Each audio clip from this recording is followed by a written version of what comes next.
সাংগঠনিক শক্তি বৃদ্ধিতে বামপন্থী প্রত্যেকটি যুব সংগঠন, ছাত্র সংগঠন এই সময়ের মধ্যে সভ্যপথ অভিযান শুরু করেছে।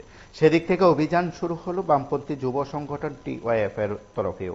সদর মহকুমার অভয়নগর এলাকায় সাংগঠনিক সে সভ্যপথ অভিযান বা সভ্যপথ সংগ্রহ কর্মসূচি শুরু হয়েছে। সংগঠন নেতা কৌশিক রায় দেববর্মার উপস্থিতিতে সেই কর্মসূচি সংগঠিত হয় এবং সেই কর্মসূচির প্রেক্ষিতে তিনি সংবাদ মাধ্যমের মুখোমুখি হয়ে তার প্রতিক্রিয়া ব্যক্ত করেছেন। তিনি কি বলছেন আমরা একবার শুনবো।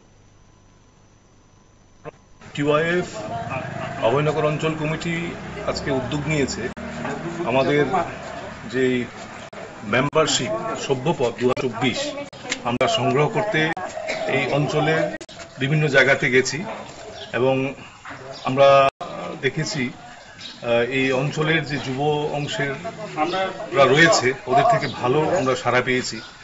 আমাদের যে সভ্যপথ সংগ্রহ যে অভিযান আমরা চালাচ্ছি তার মাধ্যমে আমরা প্রতি বছর নতুন নতুন যুবককে আমাদের সংগঠনে নিয়ে এসে আমাদের রাজ্যের বিভিন্ন প্রান্তে আমরা ওদেরকে জনকল্যাণমুখী কাজে নিয়োজিত করি। আমরা চাই ঐক্য, আমরা চাই সংহতি, আমরা শান্তি সম্প্রীতির বার্তা সারা রাজ্যেই এই যে মেম্বারশিপ অভিযানের মাধ্যমে আমরা ছড়িয়ে দিতে চাই। আমাদের যে